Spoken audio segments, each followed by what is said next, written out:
Hi everyone, in this video we are on page 9 of the note packet, and here we're going to be starting lesson D, basic probability concepts. So the first thing we'll be talking about on this page is the union rule for probability.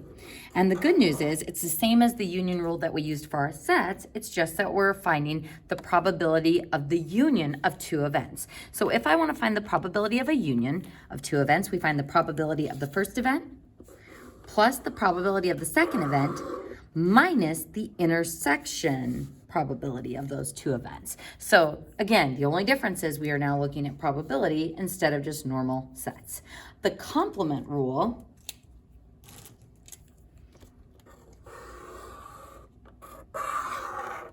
is specific to probability because it says that if the probability of a certain event is something, then 1 minus the probability of the complement would be equal to that same probability. So we call this the complement rule, and I actually don't really like the way that this is worded. I prefer to think of the complement rule as the probability of an event plus the probability of the complement of the event is always equal to 1. So my favorite example of the complement rule is in regards to snow. If the probability that it will snow is 30%, which as a working decimal would be 0.3, then the probability of the complement of snow, or that it won't snow, would be 70%. And that corresponding probability would be 0.7. And as I can see, 0.7 is the same as 1 minus 0.3. So these are two complementary events, a complement with an E, not complement with an I. So if I know one event's probability, I can easily find its complement by simply subtracting the known probability from 1. So an event plus its complement's probability is always going to be equal to 1. So when we're talking about probability, it's kind of like 1 is our universal set probability, because either something will happen or it won't happen. You'll either flip a heads or you'll flip a tails. So that universal set probability is always equal to 1. So folks, we're going to delve more into probability in the next section. And one more thing to add to the union rule, your buzzword for identifying when to use the union rule is when we are looking at or statements. So there it is on our first example, and you can go ahead and cross off that S on cards. It says a single card is drawn from a standard deck of cards. So what is our universal set size? There are 52 cards in a deck, so 52 total. So that means the denominator of every single one of these probabilities is going to be 52, unless of course I have to simplify, which usually we will. So 52 total cards. So finding each probability, when we draw this single card, the card is red or a face card. So that's my key that I'm going to need to use the union rule here if there is the intersection of those two events. So let's start with the probability that the card is red. So how many red cards do I have in a deck? Well, we have 13 hearts and we have 13 diamonds. So the probability of drawing those would be 26 red cards out of 52. Now I'm going to add that to my second probability, which is the probability of drawing a face card. So how many face cards do we have? We have 3 in each suit. So the Jack, Queen, and King of spades, hearts, and diamonds, and clubs. So Jack, Queen, King, each suit. So 3 times 4 is 12. So 12 out of 52. So the question is there an overlap between these two events, or is there an intersection of probabilities? There is, because all the face cards that are also red would be the overlap in those two probabilities, and since we don't want to double count it, we'll be subtracting the intersection once. So what we'll be subtracting, the intersection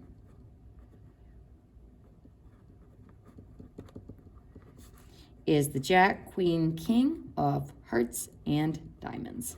So that is the total of 3 plus 3, or 6 cards out of 52. Now, can each of these fractions be simplified? Absolutely, because even over even, even over even, even over even, we can always divide the top and the bottom by 2. But remember, folks, when we are dealing with adding and subtracting fractions, the more common denominators we have, the easier our work is cut out for us. So these all have a denominator of 52, which means keep your denominator the same and simply add and subtract the tops. So before I simplify these fractions, I'm gonna carry out my operations and get it down to one fraction first. So 26 plus 12 is 38. 38 minus 6 is 32.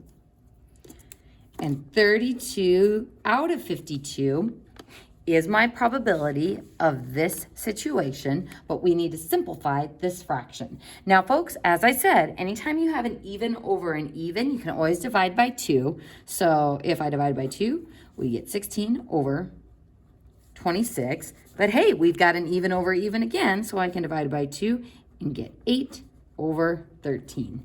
And that would be our final simplified probability. So yes, folks, you can use the math enter key sequence on your calculator, but it's a good idea to know how to do this by hand, and sometimes it's actually a little bit quicker. Now, what you will start to figure out is that oftentimes with that 52 denominator and even on the top, you can often take out a 4 from both of those. So usually it's kind of good to test that first and then work it down by dividing by 2.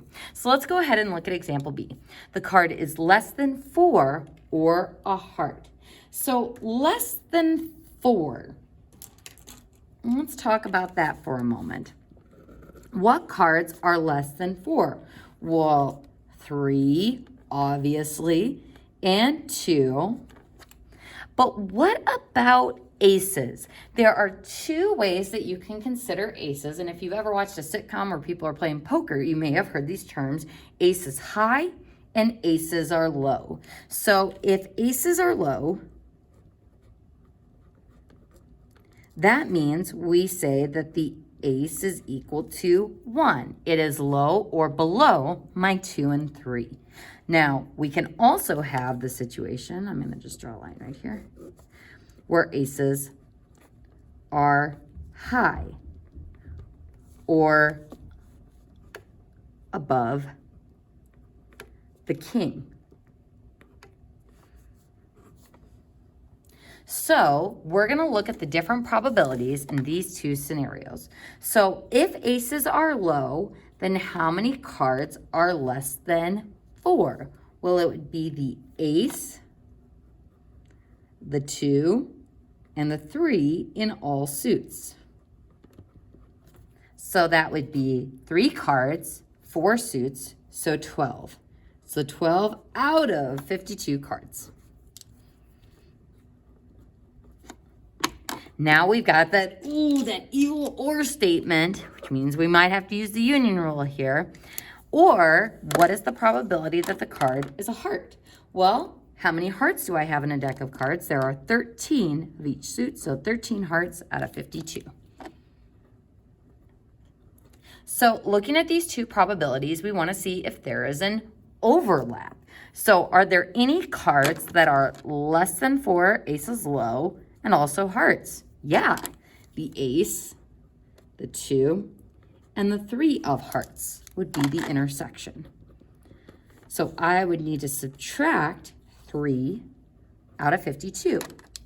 That's the intersection of those probabilities. So remember, keep the common denominator the same 52 for right now, and add your tops together without using your calculator. 12 plus 13 is 25. 25 minus 3 is 22.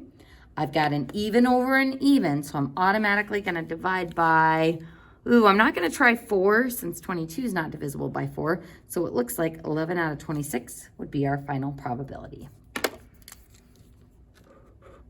So how does our probability change if aces are high?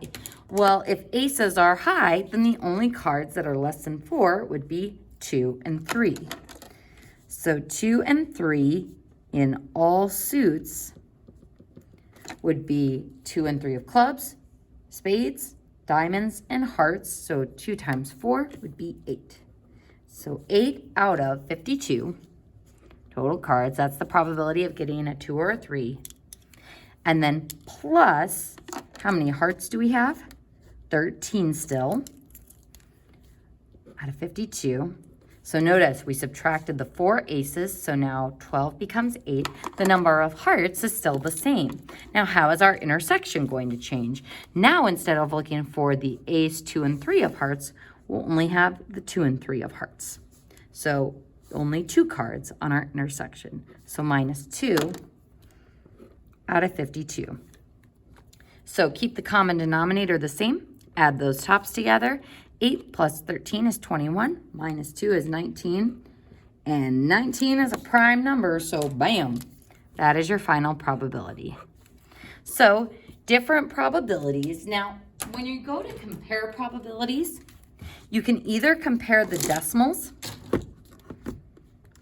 and say, whoop, 11 out of 26 is 0.42, and 19 divided by 52 is 0.365. So the 11 out of 26, we have a better probability of this event when aces are low than this event when aces are high. So you can compare the decimals, but you can also go back to what this one was out of 52. This is 22 out of 52. This is 19 out of 52. So more cards in that category means a higher probability of drawing that. So you can compare it when they have the same denominators instead of going to the decimals. So folks, let's go ahead and look at the next one. It says the card is not a spade. Now, this is an opportunity to use the complement rule. And again, compliment with an E, not the type of compliment you say to someone like your hair looks nice. So compliment means kind of the mathematical opposite, like complementary colors. So if I say the card is not a spade, what we can do is say, I'm gonna take 1 minus the probability that it is a spade.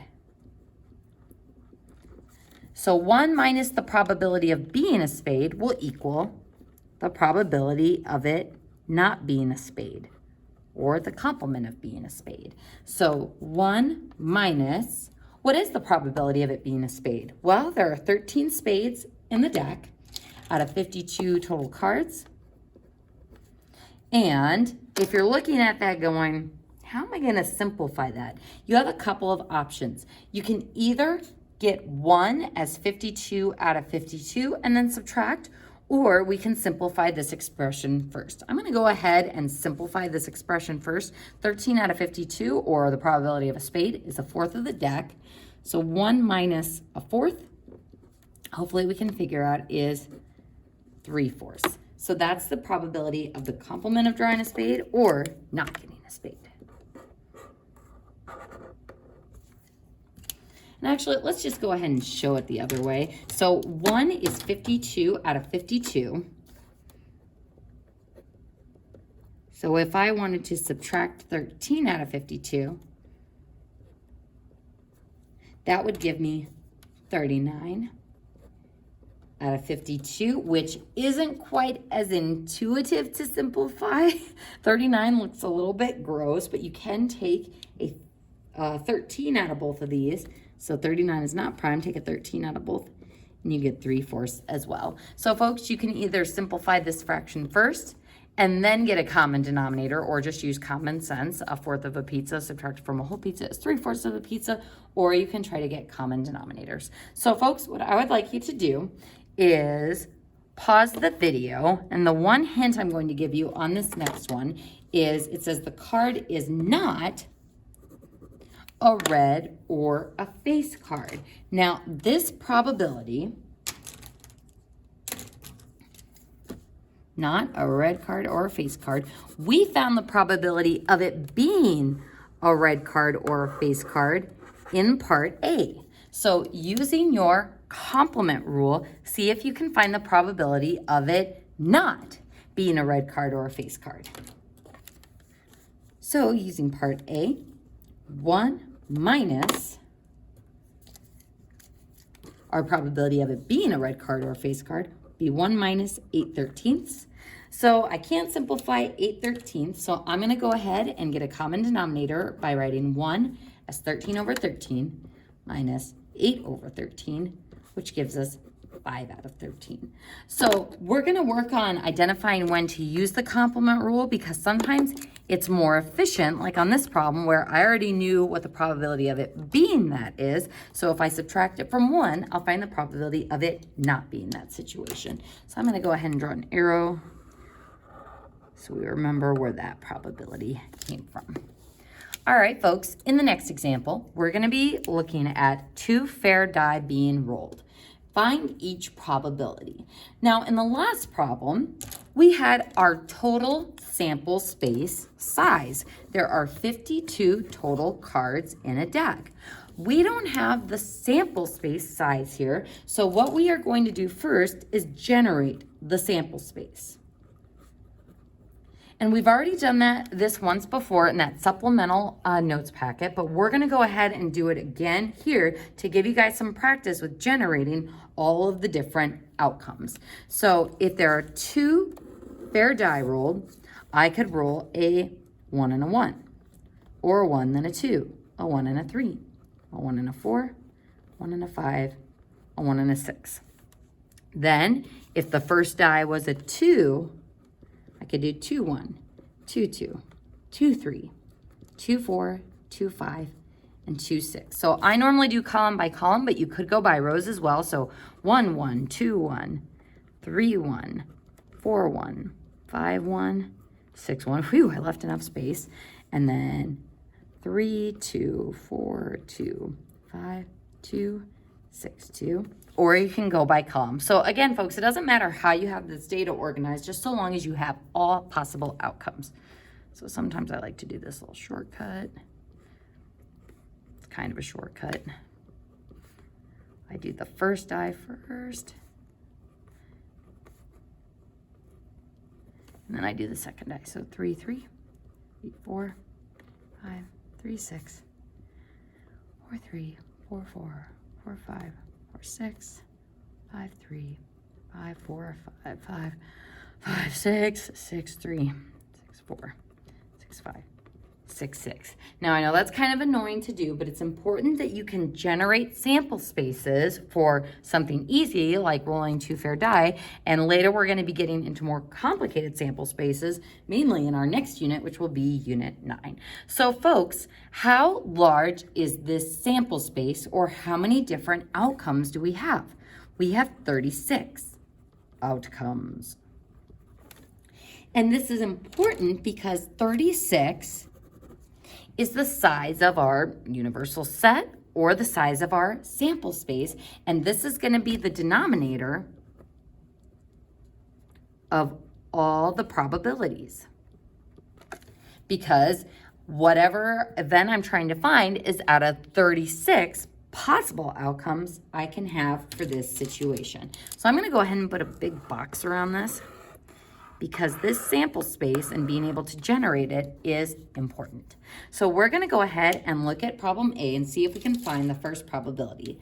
The first die shows a 2, or the sum is 6 or 7. So folks, similar to what we did earlier in the chapter with tables and Venn diagrams, where I found that circling things was very helpful, I'm actually going to do the same thing here, using different colors to show different parts of this. So the first die shows a 2 would be this column, because the first number represents the first die roll, second number represents the second die roll. So this would be the first die showing a 2. But then we have this or statement, the sum is 6 or 7. So let's start with the sum is 6. Now these two events are mutually exclusive. So we can't have a sum of 6 and a sum of 7 at the same time. So I don't really need to worry about that or, because there's no intersection of having a sum of 6 and a sum of 7. So I'm going to view this as one event. So the sum is 6. Where is that happening? Well, at 1 and 5, that's a sum of 6. 2 and 4, that's a sum of 6. 3 and 3, 4 and 2, 5 and 1. So there's a sum of 6. What about a sum of 7? 1 and 6, 2 and 5, 3 and 4, 4 and 3, 5 and 2, 6 and 1. That's what's kind of fun about these die rolls is that oftentimes your sums go in this kind of slant pattern. So now we are ready to start thinking about probabilities and using the union rule. So first, how many chances do we have that the first die will show a 2?